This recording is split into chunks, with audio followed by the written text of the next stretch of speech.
en art, spécialisé dans les études cinématographiques et audiovisuelles, et après avoir soutenu une thèse sur la complexité narrative des séries télé et de science-fiction contemporaine, il poursuit actuellement ses recherches dans une perspective narratologique contextualiste et transmédiatique, focalisée sur les genres de l'imaginaire. Vous l'aurez compris, oui, Florent est un génie. Et je lui passe tout de suite la parole pour encore plus de preuves. Merci Sarah.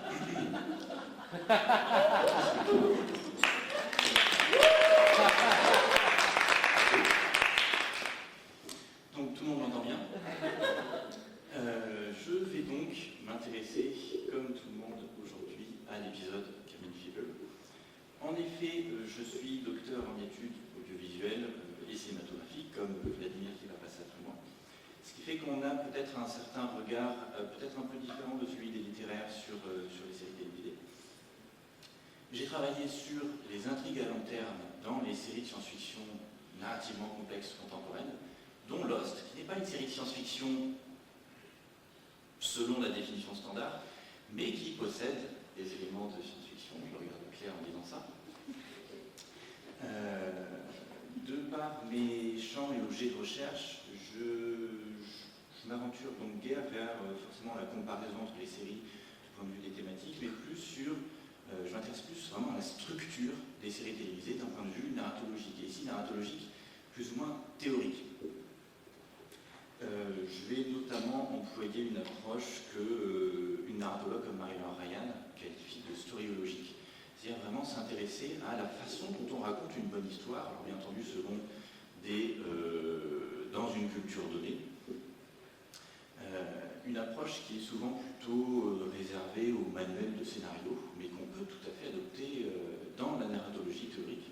La narratologie théorique s'intéresse trop peu, alors que c'est très intéressant de savoir comment on raconte de bonnes histoires et qu'est-ce qui a pu faire que Lost aussi a eu le succès qu'elle a connu.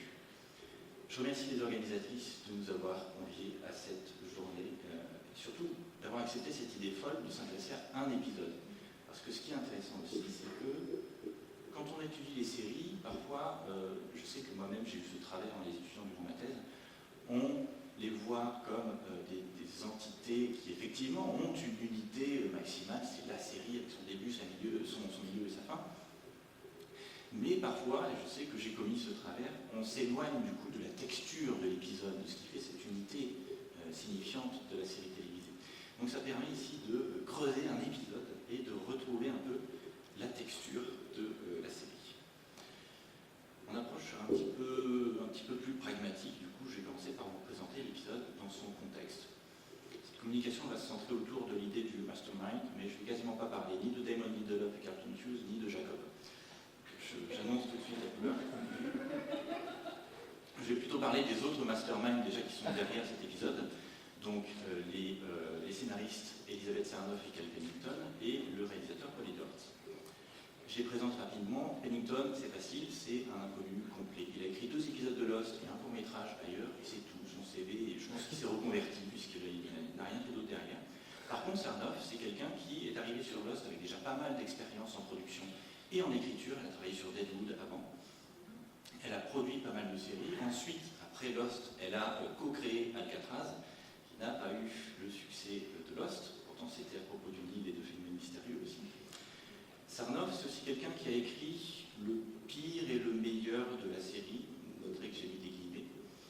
Il faut quand même savoir que quand on se lance dans une enquête de réception, donc c'est pas purement subjectif, hein, quand on interroge les fans et les critiques, et que les critiques font leur top 10 des plus mauvais épisodes de Lost, vous allez trouver notamment l'épisode coécrit par Christine Hakim et Elizabeth Sarnoff, l'épisode du tatouage de Jack. Celui où on apprend une donnée essentielle dans la série, comment Jack a eu son tatouage. Pas le meilleur épisode de la série, mais elle a aussi écrit de très bons épisodes, et notamment, on en parlait déjà ce matin, The Man Behind the Curtain. J'ai fait une coquille d'ailleurs. Paul Edwards, c'est le 3e réalisateur le plus employé par la série.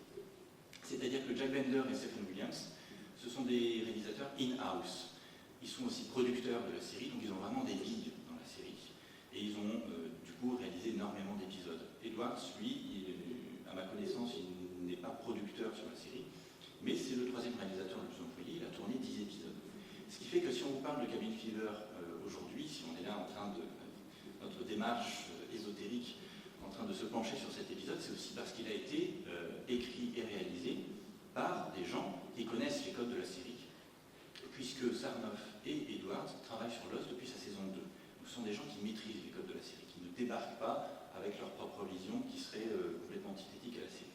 Ils savent aussi certainement quel est le plan ultime de Lindelof et Hughes, qui bien entendu sont les masterminds derrière les masterminds qui dirigent la série dans tous les sens du terme. Quand je me suis amusé à faire le CV d'Elisabeth Sarnoff, j'ai remarqué quelque chose qui a attiré mon regard de narratologue, contextualiste, mi-formaliste aussi, c'est que Sarnoff, elle est souvent abonnée aux derniers épisodes. C'est-à-dire qu'elle a écrit To Cross the Road, The Man Behind the Curtain, Follow the Leader et What They Died For et Cabin Fever, qui sont tous des épisodes qui se trouvent vers la fin de la saison. Et ça, c'est un truc qui me passionne, c'est de parler des séries autrement qu'en utilisant juste épisode-saison. C'est en essayant d'identifier des passages fréquents que les séries vivent de façon systématique. Et quand on regarde les avant-derniers épisodes, c'est-à-dire grossièrement les 3 épisodes avant la finale, il me semble, c'est de la recherche en cours, donc c'est du work in progress, il me semble qu'il y a 2 démarches principales. Il y a d'une part les épisodes qui sont en train de poser les personnages à l'endroit où ils doivent être pour le final, donc des épisodes finalement très utilitaires, qui sont là d'abord pour faire le travail, pour faire les derniers réglages avant le grand final. Et il y a 2 épisodes qui au contraire vont jouer la carte j'appelle ça le détour avant la tempête. C'est-à-dire qu'on a la tension qui monte sur la saison qui a quand même son unité, son climax à la fin. Et soudain on fait un détour. C'est le cas dans The Leftovers, on en parlera demain. Quand vous regardez la saison 1 de The Leftovers, vous avez la tension qui monte, vous savez que les Guilty Remnants sont en train de faire quelque chose, de prévoir quelque chose pour la ville. Et soudain, épisode 9 sur 10, donc l'avant-dernier épisode, vous avez cet épisode qui se concentre sur ce qui s'est passé le 14 octobre. On découvre ce que les Garvey ont perdu. Et pareil dans la saison 2, là c'est l'épisode 8 sur 10, donc c'est l'avant-dernier épisode, on a pareil ce détour absolument hallucinant, on en parlera en détail demain, celui de l'hôtel, où des choses absolument what the fuckesques sont en train de se dérouler. On en parlera plus. Voilà un favardisme. Donc voilà, Sarnoff, elle est plutôt abonnée aux épisodes assez utilitaires. C'est-à-dire qu'elle a écrit ces épisodes qui lancent, par exemple, To For The Road lance cette espèce de trilogie qui conclut la saison 2 avec point d'interrogation, on découvre la station Perle, Flux Minute, qui est plutôt un détour où on découvre ce qu'a fait Michael sur l'île pendant qu'il est en train de voyager tout seul. The Man Behind the Curtain est plus riche en révélations et peut avoir valeur de détour finalement, puisque c'est le moment où on commence à se dire on va dans une cabane, il y a un fantôme, où est-ce qu'on va dans cette série? Donc, il peut avoir cette valeur-là, mais Follow the Leader et What They Died For sont clairement des épisodes d'abord utilitaires. Alors, c'est pas péjoratif utilitaire, c'est juste qu'à un moment, il faut que la saison, elle place ses dernières pièces, et ces épisodes-là, je vais utiliser mon pointeur, c'est plus clair, ces 2-là, ce sont des avant-derniers épisodes, ils préparent vraiment le final. Donc avec Fever, ça pourrait être un épisode utilitaire, il faut bien avouer qu'il a énormément de travail à faire. Il y a beaucoup d'arcs qui concernent la saison, mais aussi qui concernent la série sur le long terme, qui doivent être soit clos, soit lancés, soit reformulés. Notamment, il faut traiter l'après-Alex, j'ai envie de dire, puisque 2 épisodes plus tôt, Ben a perdu sa fille adoptive. Donc c'est vraiment quelque chose qu'il faut s'en occuper. On ne peut pas laisser le personnage sans à un moment se dire est-ce que ce père adoptif, il ne va pas à un moment ressentir un peu de deuil, se sentir trahi par l'île.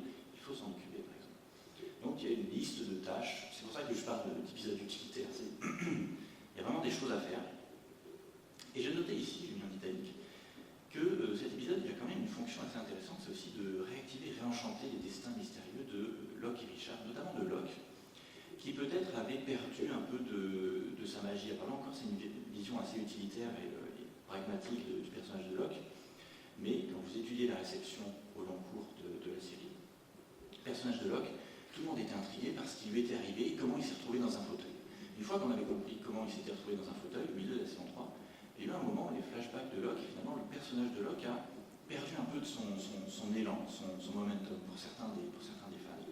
Et Cabin Fever réussit à réenchanter un peu le personnage de Locke en disant il avait une destinée finalement, mais en plus il est en train de se tromper, donc il y a quelque chose de tragique dans son personnage. Et puisque Jack il a eu son appendicite centrique dans l'épisode d'avant, vous savez, c'est l'épisode où Jack, je ne vais pas dire pour faire chier le monde, mais presque, décide de choper une appendicite alors que tout le monde est en danger de mort sur l'île, mais lui chope une crise d'appendicite. Notez que je ne suis pas très pro Jack, qui est ici d'ailleurs. Donc voilà. L'épisode a pas mal de choses à faire et joue avec un réseau assez dense de personnages. Vous noterez donc, on en parlait un petit peu ce matin, ce sont pour la plupart des hommes. Il y a quelques personnages féminins qui ont 2-3 lignes, mais je pense que cet épisode ne passe pas le test de Bechdel et ne passe pas le test de Macomoki. Vous avez donc principalement des hommes. Et vous n'avez même pas, là vous n'avez pas tout le casting de la série. Et c'est là qu'on se rend compte que Lost c'est une série vraiment chorale. C'est-à-dire que vous avez énormément de personnages avec lesquels jouer. Et même lorsque vous prenez une seule partie du casting, vous pouvez remplir un épisode entier avec quelques intrigues utilitaires pour placer vos dernières pièces au bon endroit.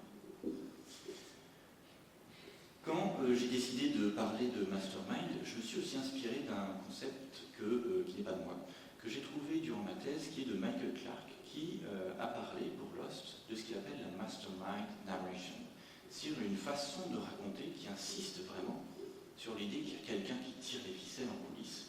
Souvent, ce sont des séries avec des manipulations, des complots, des mystères, des énigmes. Un soap opéra pourrait aussi rentrer dans cette catégorie-là. Quoique le soap opéra n'insiste pas forcément que sur les complots, il n'y a pas forcément des complots, mais il y a des secrets et des énigmes. Ce qu'il en dit, Michael Clarke, c'est que, et ça je trouve que c'est très important, et c'est une idée qui ne creuse peut-être pas assez dans son article, c'est que la Mastermind Narration, elle fait en sorte que des informations qui nous semblent présentées de façon plus ou moins objective, parce qu'on pourrait appeler un narrateur implicite, en fait, vont prendre petit à petit une valeur. Il y a quelque chose, on nous manipule, et c'est pas juste à l'intérieur du monde fictionnel que les personnages sont manipulés, c'est nous qui sommes manipulés, et par qui on est manipulé? Par juste les scénaristes, ou nous-mêmes sommes-nous manipulés par un mastermind à l'intérieur du monde fictionnel? C'est pour ça notamment que Clarke il parle d'un mastermind qui serait une entité diégétiquement ambiguë. La diégèse, pour le faire simplement, c'est l'univers fictionnel, ce qui se passe à l'intérieur de l'univers fictionnel. Et cette idée d'entité diégétiquement ambiguë, c'est une entité qui est à la frontière entre les mondes, finalement, entre le monde réel et le monde fictionnel. Ça a trait, bien entendu, à ce que Mittel appelle l'esthétique opérationnelle, c'est-à-dire cette idée d'être très méta quand on raconte une histoire, d'insister sur la façon dont c'est fabriqué. Nous-mêmes, quand on regarde Lost, je suppose que c'est peut-être votre cas, vous êtes peut-être dit à un moment, ah mais comment ont fait les scénaristes pour réussir à nous avoir? C'est-à-dire que vous sortez un moment de la fiction et vous intéressez au travail qui a été fait dessus. Clarke qui s'intéresse principalement aux flashbacks dans son article, il veut absolument prouver que des flashbacks qui pouvaient apparaître objectifs, c'est-à-dire qu'on n'a pas un personnage qui est en train de penser à ce flashback à ce moment-là, pouvait en fait plus tard être vu de façon subjective. Pas forcément parce que ça voudrait dire qu'en fait si le personnage avait pensé à cette chose à ce moment-là, mais parce que quelque chose d'autre motivait l'apparition de ce flashback, quelque chose qui est à la frontière entre le monde fictionnel et le monde réel. J'aime beaucoup cette idée. Les flashbacks de Cabin Fever, par exemple. Est-ce que vous pensez qu'à un moment, Locke décide de se rappeler du moment d'avant sa naissance? Il en est incapable. Donc le flashback, il est forcément objectif techniquement, puisqu'il n'est pas motivé par un personnage, à moins que vous vous souveniez du moment d'avant votre naissance. Ce qui fait que les flashbacks de Cabin Fever, on peut se dire, donc ils sont objectifs, sauf que derrière, qui est ce narrateur qui décide de nous montrer précisément ces flashbacks-là pour insister sur l'idée de destin alors que Locke est manipulé? C'est là que le narrateur, d'implicite, il passe presque à explicite. On sent je crois que c'est Clarke aussi qui en parle, une force textuelle derrière la Mastermind Narration qui est difficile à localiser et qui donne l'impression qu'on est manipulé et que la moindre scène qui peut paraître présentée de façon objective, en fait, elle a un sens caché. L'épisode, il présente aussi, et ça, Clarke en parle très peu, et on peut toujours le creuser un petit peu, c'est une complexité paradigmatique. C'est ce que Robert Allen avait déjà vu dans le soap opéra. Et quoi qu'on en dise, quoi qu'on quelques délires qu'on lance sur les séries d'auteurs et dans Télérama et les Inrocks, pour ne citer que, les séries narrativement complexes contemporaines, celles qui mélangent l'épisodique et le feuilletonnant, qui sont parfois extrêmement complexes à suivre et riches, elles héritent avant tout du soap opéra. Donc ce genre qui n'est pas forcément légitimé par les élites culturelles, dirons-nous, pour le faire vite. Donc là, vous avez une complexité paradigmatique, c'est-à-dire énormément de relations complexes et changeantes entre les personnages. Là, principalement des relations de conflit entre tous ces différents personnages. Notre ici, Kimi, qui incarne l'antagoniste principal de l'épisode, c'est quand même lui qui incarne la masculinité toxique, on parlait de genre ce matin.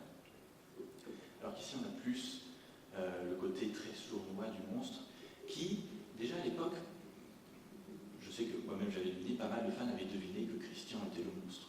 Pas tout le monde, c'est quelque chose qui a pu être plus ou moins progressif selon les fans. Donc vous avez aussi ces figures manipulatrices qui du coup peuvent apparaître un petit peu comme des espèces de pseudo-auteurs.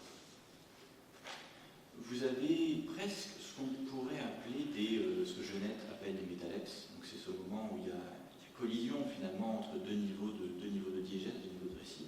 C'est ce qu'on trouve par exemple dans le... Je ne sais pas si vous avez vu ce film de Mark Foster, Strangers and Fiction, qui est assez intéressant puisque c'est un film qui raconte l'histoire d'un personnage qui rencontre l'écrivaine qui est en train de raconter son histoire.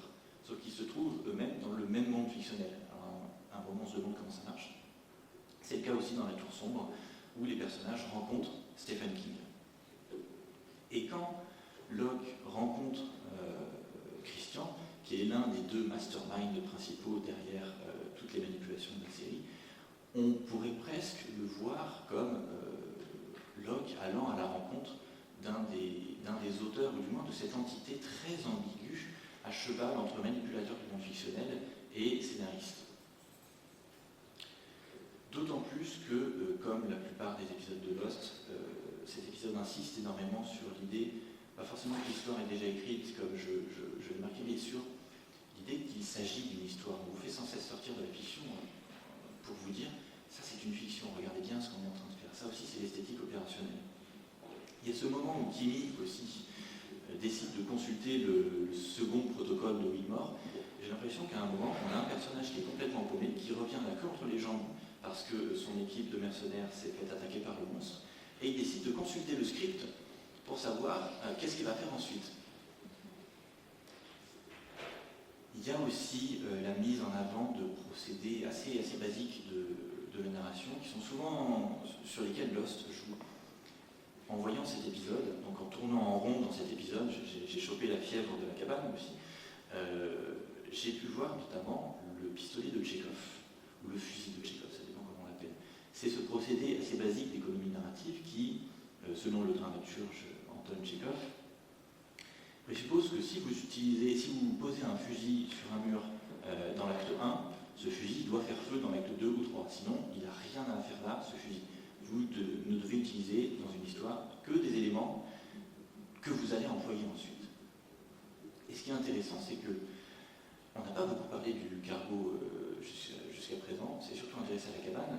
Sur le cargo, il se passe des choses assez intéressantes. Le capitaine, il est menacé de mort par Kimi. Au début de l'épisode, au début des séquences sur le cargo, il est menacé de mort sur le pont. Ensuite, Kimi essaie de tirer sur Michael, mais par la magie de l'île, le pistolet ne fonctionne pas. Kimi demande au capitaine de réparer son arme. À la fin de l'épisode, le capitaine a réparé l'arme. Le pistolet fait feu, puisque le capitaine tire en l'air. Mais Kimi prend l'arme de Omar et tue le capitaine. Le capitaine meurt à l'endroit exact où il a été menacé de mort 24 heures plus tôt. Vous noterez le changement d'éclairage, ici on a une lumière froide, ici une lumière chaude, sanglante. Je trouve qu'il y a une espèce de boucle de moments retardés qu'on retrouve aussi avec le docteur. Est-ce que vous avez remarqué que le docteur, le médecin de bord, il se tient dans tout l'épisode à l'endroit où il va mourir. Sur les 24 heures que couvre l'épisode, il est toujours au même endroit. Il est là au début de l'épisode, quand il reçoit les blessés. Il est là au milieu de l'épisode. On ne sait pas d'ailleurs ce qu'il fait sur le ponton à côté de l'hélicoptère à ce moment-là. Mais il est à cet endroit-là. Il est là quand Omar reçoit le message en mort sur son truc évolutif disant qu'il va mourir. Et donc il est là à la fin pour se faire trancher la gorge par Kini. Et il y a juste un seul plan quand on gratte dans l'épisode qui casse un peu ma théorie, parce qu'il y a un plan où on voit le docteur passer derrière Desmond et rentrer dans le bateau. Mais sinon, ce qui est intéressant, c'est que tous les moments dans Cabin Fever où le docteur interagit avec d'autres personnages, il est précisément, mais ça change pas, précisément à l'endroit où il doit mourir. Donc il est complètement statique, il est complètement enfermé. De même un peu que le capitaine qui finalement, si lui bouge sur le bateau, il est menacé de mort ici au début, il meurt ici 24 heures plus tard. Les personnages ont l'air bloqués sur le paquebot, qui est d'ailleurs ce qui leur arrive, puisque le cargo est bloqué. Plus personne ne peut le piloter. Kevin Johnson, qui est en fait Michael, a cassé le moteur. Les personnages sont bloqués. Et eux aussi, ils souffrent de fièvre de cabine, et pas seulement de façon très littérale, puisqu'il y en a qui se jettent par-dessus bord, mais aussi de façon plus symbolique. Vous avez aussi énormément de foreshadowing, c'est-à-dire on annonce des choses qui vont se passer ensuite. Ça, c'est typique de toutes les séries feuilletonnantes, mais Lost a vraiment poussé ça au rang d'un art, et dès sa première saison. Je ne sais pas si vous vous souvenez des épisodes où, par exemple, Claire trouve une photo de Nadia dans les décombres, elle attend un Saïd, on a ce petit indice qui est là, qui est planté, et ça n'est que quelques épisodes plus tard qu'on va découvrir cette histoire. Mais il y a toujours cette idée dans Lost de mettre vraiment ce qu'on appelle le foreshadowing en avant. Il y a aussi beaucoup de boucles dans cet épisode, plus ou moins de mise en boucle, au-delà de celle du rêve de race. On a beaucoup de retours, la série des retours entre le paquebot et le canot et l'île qui commence. On a le retour du fauteuil roulant, on a le retour au charnier, et on a aussi, quand on gratte un peu les scènes, ce moment assez intéressant où, au début de l'épisode, pas au début, puisqu'on voit la mère de Locke, première fois qu'on voit Locke, Ben et Hurley, ils sont tous les trois complètement confus. En fait, ils ne savent pas où aller. L'un pensait que l'autre allait les guider vers la cabane. Ils ne savent pas du tout où ils en sont. Ça, c'est typique aussi de l'écriture de Lost. Les personnages sont perdus dans tous les sens du terme. On finit par s'en moquer au fur et à mesure. À la fin, c'est nous qui sommes perdus parce qu'on vient d'apprendre qu'il fallait bouger l'île. On ne sait pas du tout comment ça va se passer. Mais Locke, lui, ne semble plus perdu. Il sait exactement ce qu'il a à faire. Et il y a... on a vu les scènes de la cabane ce matin. Au début de l'épisode, dans des scènes avec des plans très similaires, Locke porte une torche, il est illuminé, il est encore du côté de la lumière, et une fois qu'il est rentré dans la cabane extrêmement sombre, il ne porte plus la torche, et regardez comment il est filmé dans l'ombre, il sort de l'ombre. Et vous l'aurez noté avec la mise en scène quand même assez... là aussi, on tire l'attention sur le fait que c'est une fiction. Christian qui sort de l'ombre, ça rappelle William Bell qui sort de l'ombre à la fin de la saison de Fringe. Là, on a le cliché, joue avec le cliché du mastermind qui sort de l'ombre. À la base, pour cette communication, je voulais faire une super enquête de réception sur la réception de l'épisode lui-même à l'époque où il a été reçu, au moment de la diffusion initiale. Sauf que la plupart des forums ont disparu aujourd'hui, ce qui est assez triste finalement, puisque ces forums où les fans décortiquent la série au fur et à mesure, en attendant des semaines entre chaque épisode, parfois des mois entre chaque saison, ils nous permettent de retrouver la lecture progressive de la série. Parce que si on suit Nathalie Maroun, qui a écrit une thèse sur Six Feet Under, en envisageant une série toujours dans sa globalité, en prenant en compte sa fin, on commet un délit d'initié. C'est-à-dire qu'on ne la lit pas comme elle a été lue originellement et comme elle a été conçue pour être lue à la base. Ça n'a pas été conçu pour être binge-watché, une série, pour être marathonée. Lost a été conçu pour être vu semaine après semaine, mois après mois, et pendant les espaces entre les épisodes, on était là, tous à en parler et à se questionner sur l'île. Ça a été conçu pour ça à la base. À la différence de certaines séries Netflix, par exemple, qui sont diffusées en bloc, parce qu'elles sont conçues pour être marathonnées. Il y a parfois des effets pervers dans les deux sens d'ailleurs. J'ai néanmoins trouvé quelques pistes sur le forum de Lost.com. Donc je vais terminer cette communication en allant un peu voir la façon dont l'épisode a pu être reçu à l'époque. Et ce qui est intéressant, c'est notamment de noter que l'avis d'un critique sur le forum où j'étais, l'avis d'un critique de Entertainment Weekly, Jensen, qui a fait la plupart des critiques des épisodes de Lost au fur et à mesure. Cette critique, elle a été reprise, elle a tourné sur le forum. La plupart des fans qui interagissaient sur le forum étaient assez d'accord, puisque Jensen expliquait basiquement que cet épisode il était vraiment fait pour les théoriciens.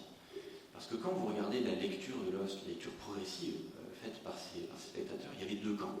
Je sais qu'il y avait deux camps sur le forum que je fréquentais. D'un côté, les théoriciens, desquels je faisais partie à la base, c'est-à-dire des gens qui étaient vraiment là pour s'interroger sur le mystère de la série. Qu'est-ce qui se passe dans cette série? Qu'est-ce que le monstre? Comment on communique? Qu'est-ce que la Dharma? Quelles dates y sont arrivées? Donc des choses vraiment très informationnelles, encyclopédiques. Et de l'autre, il y avait des gens qui la lisent comme la lise Claire, comme la lise Sarah. C'est-à-dire d'abord dans l'émotion, dans les personnages, dans la profondeur thématique de la série. Des postures d'ailleurs qui sont aussi assez genrées, des méthodes de lecture qui sont assez genrées, qu'on associe pour les théoriciens plutôt aux lectures traditionnellement masculines et pour le côté plus intérêt pour les personnages thématiques plutôt traditionnellement féminines, même si ces choses heureusement évoluent. Et donc cet épisode, pour Jensen et pour beaucoup de fans, il était vraiment fait pour les théoriciens, il était vraiment fait pour attiser la curiosité, notamment parce qu'il y a énormément d'indices sur lesquels on peut se questionner. Regardez par exemple, ici ce petit symbole d'Arma, qui est celui de la station Orchidée, qui est déjà apparu un petit peu plus tôt. Dans l'épisode où Ben voyage dans le futur, il y avait ce symbole sur sa parka, qui bien sûr a été capturé, retweeté, repartagé sur tous les forums. Les fans s'interrogeaient, qu'est-ce que c'est que ce symbole? Et là, Kimi va chercher le second protocole et il y a le symbole de l'orchidée dessus. On ne sait pas encore où ça va mener, mais non seulement c'est du foreshadowing, mais c'est aussi là pour faire frire les cervelles des théoriciens et des théoriciennes. Ce qui est intéressant, Vladimir, tu parlais l'année dernière à la première journée Lost du côté non spectaculaire de Lost, le fait que la plupart des révélations sont amenées de façon non spectaculaire, de façon très anodine. Pour ma part, j'ai l'impression que ce non spectaculaire, il rentre dans quelque chose de plus large, qui serait la nonchalance de la série. C'est-à-dire le fait, pas nonchalance forcément au sens péjoratif, mais le fait dont elle glisse ces petits indices comme ça, elle sait que les fans, médecins légistes, comme les appelle Jason Mitchell, vont creuser l'épisode pour aller chercher le moindre capture d'écran pour essayer d'élaborer des théories. Et donc la série pose les indices comme ça de façon très, très discrète. La façon dont Kimi va chercher le second protocole, je n'ai pas le temps de vous montrer la scène, sinon je vais faire 35 minutes, mais il ouvre le tiroir, on le voit rapidement tourner les pages de loin, donc on a l'impression d'apercevoir un sigle Dharma, mais il tourne les pages, on ne voit pas, on se questionne, on a un gros plan dans lequel on voit un petit peu le haut du fascicule qu'il est en train d'ouvrir, on voit un bout du logo Dharma, mais on ne le voit pas encore, c'est juste à la fin, lorsqu'il referme le second protocole, qu'on voit enfin le logo de façon furtive. Donc là, vous avez la série qui sait parfaitement que les fans vont creuser et qui présente les indices souvent de façon assez nonchalante, j'ai envie de dire. Lost, quand je l'ai étudié et quand j'ai étudié sa réception, je me suis aussi assez vite rendu compte qu'on pourrait lire les théories de fans, desquelles je suis progressivement revenu au fur et à mesure de ma lecture de la série. On pourrait les lire comme l'équivalent des lectures conspirationnistes qu'on a face aux événements du monde réel. Je ne sais pas si vous êtes déjà aventuré sur un forum de conspirationnistes, Reopen 9/11 ou des choses comme ça, les chemtrails, des choses assez fascinantes, où les gens vont élaborer des discours absolument farfelus pour justifier leur théorie complètement bancale, en vous disant « Ah ouais, mais là, il y a une erreur de pixels, donc ça prouve que c'est une manipulation vidéo. » Non, c'est juste que la vidéo est moche. Mais les gens sont vraiment dans leur truc.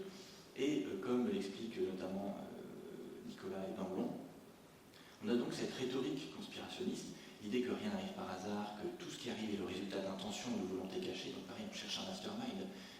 Est-ce que c'est les reptiliens, le Conseil de Sion ou les communistes? Enfin, choisissez votre camp, il y en a pour tous les goûts.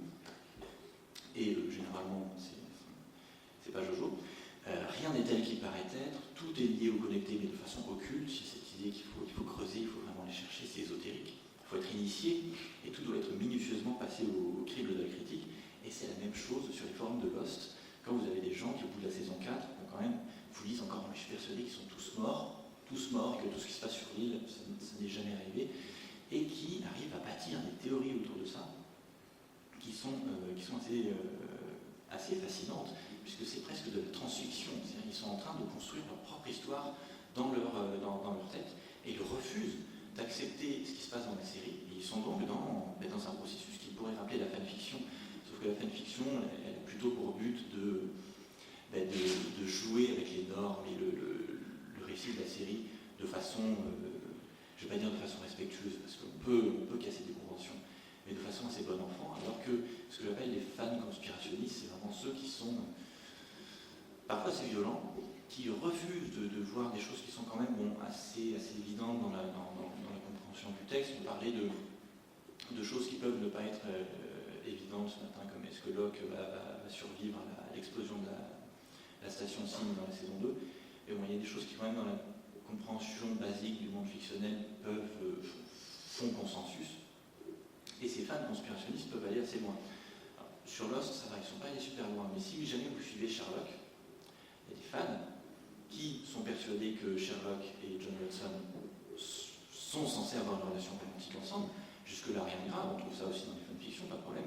Sauf qu'ils ont harcelé l'actrice qui joue Marie, je ne me souviens plus de son nom de famille, ils ont harcelé l'actrice en disant non mais c'est n'importe quoi, qu'est-ce que vous faites, vous êtes en train de casser la relation entre Sherlock et c'est le moment où malheureusement, malgré tout le respect que j'ai pour la réception de débat, vous avez envie de dire à ces gens-là en particulier, hey, c'est une fiction. Et Cabin Fever a pu jouer aussi sur ça, sur cette lecture conspirationniste. Mais c'était déjà un moment où on commençait à avoir un certain consensus. La plupart des fans, comme je l'ai dit, se doutaient déjà que Christian était le monstre. C'était quelque chose qui faisait sens par rapport à ce qu'on avait vu dans la saison 3 avec Iemi, par exemple. C'est dans l'épisode The Cost of Living avec Echo qu'on commence à piger que le monstre pique l'apparence des morts. Donc c'est quelque chose qui commençait à faire sens. Par contre, Richard, et j'étais dans ce cas aussi, Richard restait une énigme à l'époque de Cabin Fever. Et quand on parle aujourd'hui quand on regarde Richard aujourd'hui avec notre vision, avec notre délit d'initié, on le voit forcément comme une force du destin positif. Mais Richard, à l'époque, il n'était pas forcément vu comme ça. Je sais que Richard, j'étais persuadé qu'il était au service du monstre. Et d'autres qui voyaient aussi des choses assez similaires. Pareil, Abaddon. On ne savait pas du tout qui c'était à l'époque. On l'avait vite fait vu dans 2 épisodes, mais était-il une force du mal, du bien, pour qui travaille-t-il? Vous avez des fans, par exemple, quand je n'aurai pas le temps de vous faire la lecture, mais qui se demandaient si Richard et Abaddon n'étaient pas les supérieurs de Ben et Widmore. Et Ben et Widmore seraient ceux qui sont manipulés par Richard et Abaddon. Oui, vous avez une lecture complètement contraire à ce que finalement on va trouver dans la série au final.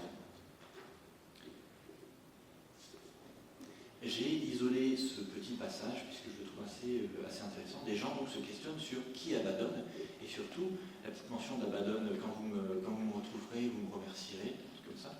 Ils se demandaient, mais du coup, quand est-ce que John et Abaddon vont se retrouver? Est-ce que Abaddon va aller sur l'île, ou est-ce que John va sortir de l'île? C'est la question qui est déjà tournée.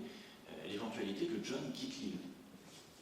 Éventualité qui sera confirmée à la fin de la saison 4. Et j'adore ce petit passage parce que ici, le fan se questionne sur Abaddon. Est-ce qu'il a une connaissance du futur, peut-être, pour dire ça? Et quelqu'un, cet utilisateur ou utilisatrice, vient lui dire, mais Abaddon, il semble qu'il soit humain, il ne connaît pas tout forcément, peut-être qu'il disait ça juste comme ça. Et l'utilisateur qui avait proposé l'idée répond, oui, ce que je voulais dire, c'est qu'en fait, pourquoi les scénaristes ont fait dire ça à ce personnage? Vous voyez que là, on a toujours cette transition qui est flagrante dans le cas de la Mastermind Narration, c'est-à-dire que quand on essaie de chercher le mastermind, de chercher qui contrôle, finalement, il y a un moment où on atteint une limite et on se repose sur les épaules des scénaristes. Ce sont les scénaristes qui ont voulu que ce soit comme ça. Et vous voyez qu'il y a parfois une confusion, c'est pour ça qu'il y a une confusion aussi dans la réception entre l'image du mastermind de l'intérieur du monde fictionnel et l'image des masterminds qui étaient Hughes et Lindelof. Le mastermind, il est non localisé, c'est ça qui est intéressant aussi avec Lost. C'est qu'à l'époque de Cabin Fever, on ne savait pas encore qui manipulait qui, et on ne savait même pas encore quelles étaient les forces en présence exactement.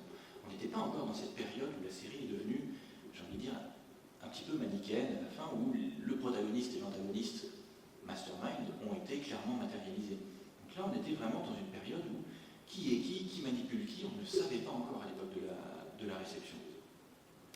Et je sais qu'il va y avoir une communication sur l'hyper-objet. Et donc je ne vais pas spoiler ce qu'est un hyper-objet, mais je trouve que le mastermind dans Lost, pendant longtemps, il a pu être cette espèce d'hyper-objet englobant, non localisé. Je vais terminer terminer par une théorie de fan qui a été émise à la suite du visionnage de Cabin Fever et que je trouve assez intéressant justement dans cette idée de ne pas chercher un mastermind finalement. Il y a un fan qui est arrivé et qui a proposé la théorie Solaris. C'est l'idée que, comme dans le film de Tarkovsky, où on découvre une planète qui essaie de communiquer avec des scientifiques en manifestant des personnages de leur passé, mais souvent c'est des visions finalement assez traumatiques, la planète et les scientifiques n'arrivent pas à se comprendre, n'arrivent pas à comprendre ce que veut la planète. Pour ce fan, l'île, c'était la même chose. Et cette théorie, elle est aidée par le fait que dans les premières saisons, l'île était vraiment personnifiée comme la source de tous les miracles et les choses étranges qui pouvaient se passer. Alors que progressivement, la série est devenue un peu plus manichéenne. Paco, tu parles de série gnostique, tu parles de gnostique. D'ailleurs, manichéen est un mot très problématique. Oui. Et c'est pour ça que n'étant pas spécialiste, je te demande. Alors en fait, justement, toute la question est de savoir si les manichéens étaient manichéens. A priori, les manichéens n'étaient pas manichéens. Cette idée de bien et de mal. C'est toute la question de l'idée de deux principes éternels, l'un représentant le bien et l'autre représentant le mal. C'est ça qui est devenu. On a utilisé le terme manichéen. Voilà. J'ai vu que ça suivait le gnosticisme, avec le manichéisme en tant que courant religieux. Bien sûr, c'est une des conséquences, mais c'est aussi très nourri du zoroastrisme, manichéisme. C'est quand même vraiment lié au déploiement du zoroastrisme après sa fin. Ouais. Je ne suis pas spécialiste, donc je ne vais pas avancer sur. Oui, ça peut être. Je termine sur cette idée que c'est toujours intéressant d'aller chercher la lecture progressive parce qu'il y a des fans qui étaient d'accord avec cette théorie et je l'ai vu tourner sous d'autres formes ailleurs avant dans les premières saisons. À l'époque où finalement on n'avait pas cette idée de mastermind véritablement, on était juste face à une île mystérieuse qui semble douée de sa propre conscience. C'est là aussi qu'on voit que les lectures peuvent évoluer et que la lecture unifiée qu'on a aujourd'hui, elle n'est pas forcément celle qu'il y avait à l'époque. Donc voilà, je termine sur une conclusion, je ne suis pas spécialisé conclusion, donc voilà, je l'ai écrite à l'écran. L'idée que Cabin Fever, il est vraiment intéressant parce qu'il lance, j'ai l'impression qu'il lance cette personnification du protagoniste-antagoniste mastermind. C'est vraiment le cap qu'on passe, on sent qu'on est passé à autre chose. Le mastermind, en tout cas l'antagoniste mastermind, est sorti de l'ombre, littéralement, et avec Cabin Fever, on passe encore à une autre époque, une autre façon de raconter les relations entre les personnages. Merci.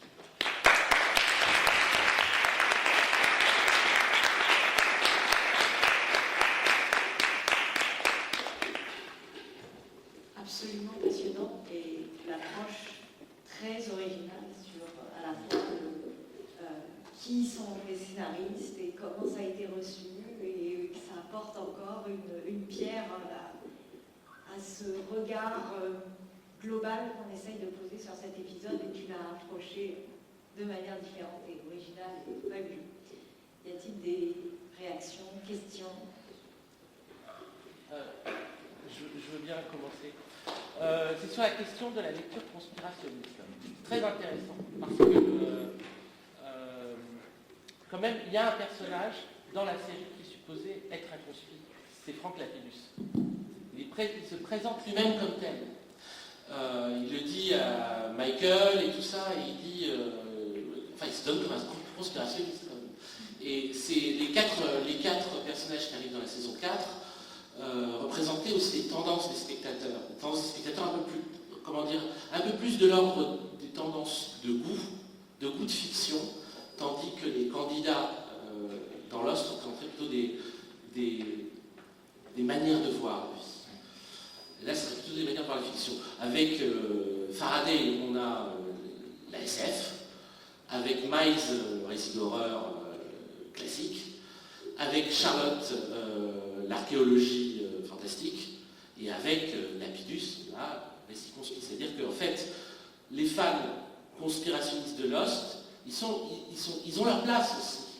Là, le truc, c'est que la série, en fait, n'est aucune de ces quatre formes.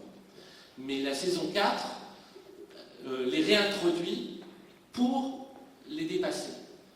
Le récit d'horreur avec Miles, Miles aura le truc où il voit les morts et ça ne sert pas à grand chose dans la série en vérité, à part de donner la dernière parole de Juliette à Sawyer. Bon, c'est pas... Mais ceci dit, le fait que le traitement de la cabane de Jacob comme récit d'horreur, comme le style de film d'horreur, quoi, quasiment film de la Hammer, est anticipé par le personnage de Miles. Et donc, je crois que le fait qu'on ait cette possibilité, enfin la possibilité du fan conspi est importante, notamment cette saison-là, c'est la saison de l'avion, de l'heure. Il y a quand même une conspiration dans on s'en fout, mais il y en a une quand même. il y a vraiment un faux Oceanic 815 dans la flotte. Ça fait très théorie